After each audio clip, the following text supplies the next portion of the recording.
Je suis très heureux de vous accueillir à Thiron-Gardet, l'ancien collège royal et militaire, avec mon meilleur ami qui est Franck Ferrand et qui est quand même, c'est un hôte régulier, il faut bien le dire, et on va essayer de vous faire découvrir le Perche. Le Perche est une des régions les plus, je trouve, les plus extraordinaires qui soient. D'abord parce que c'est après la Beauce, donc moins connue, une région un peu plus pauvre, et pourtant qui recèle un certain nombre de trésors patrimoniaux et architecturaux qui méritent d'être découverts.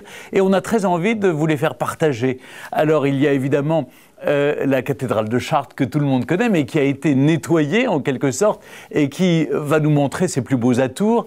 Le château de Maintenon, dont les jardins ont été magnifiquement recréés, et donc dans un écrin de verdure, eh bien, on découvre cette maison de Madame de Maintenon, l'épouse quand même secrète de Louis XIV. Et puis on va vous emmener dans des endroits magiques. Illier-Combray, la maison de Tante Léonie, chère à Marcel Proust. Et d'ailleurs à Thiron-Gardet, je vous offrirai des petites madeleines, parce que la madeleine de Proust, eh bien, elle est toujours fabriquée, elle est absolument délicieuse. Mais il y a également le château de Phrasé, qui est un endroit magnifique, Villeray, où vous serez logé. Et Villeray est vraiment un endroit que tous les amoureux, à la fois de la gastronomie et beaucoup de séminaires d'entreprise, d'ailleurs, se déroulent dans cet endroit qui permet de resserrer, dit-on, les liens dans les entreprises, parce que c'est dans un village absolument magique, et c'est vraiment un cadre tout à fait exceptionnel. Je ne peux pas passer mon temps à la télévision, dans Secret d'Histoire ou Le village préféré des Français, à dire aux téléspectateurs: défendez votre patrimoine, sauvez le patrimoine qui est en danger et qui pour autant attire 85 millions de touristes par an, et ne pas joindre le geste à la parole.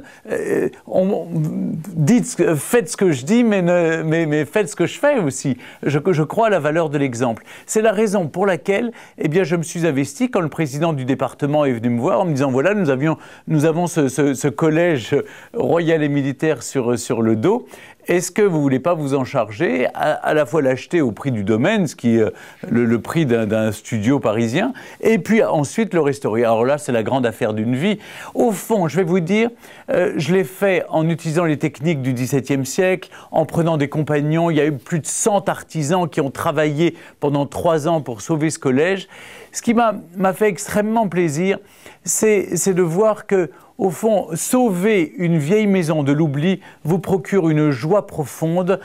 Vous avez l'impression de sauver quelque chose qui vraiment allait disparaître. Et puis c'est sans doute la chose la plus utile que j'aurais faite dans ma vie.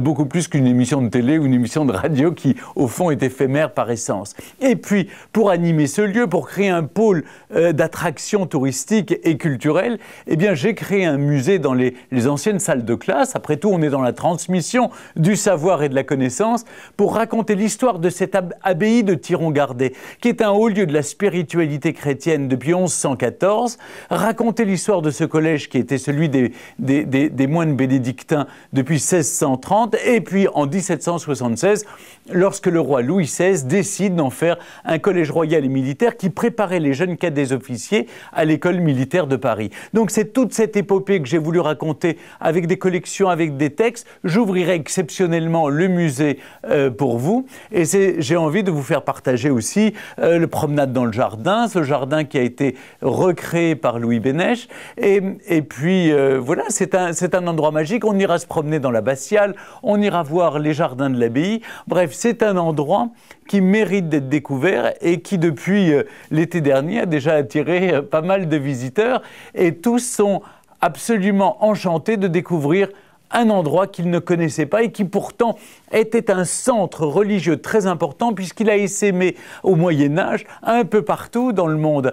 Ce voyage découverte dans le Perche, moi, m'a donné très envie, donc j'espère que vous aussi, vous aurez envie de nous rejoindre. On a envie de vous offrir un moment de convivialité, de sympathie, et puis de découverte de notre patrimoine un peu caché.